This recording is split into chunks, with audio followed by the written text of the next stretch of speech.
இருள் சூழ்ந்த நேரங்களில் வெளிச்சமானி,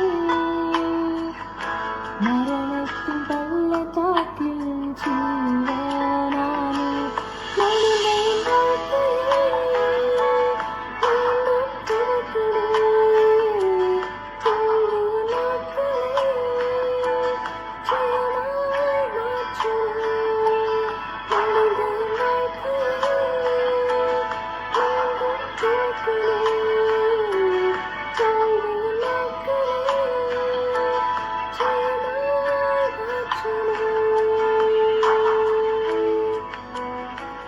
தேவரீர் என் விளக்கை ஏற்றுவீர்.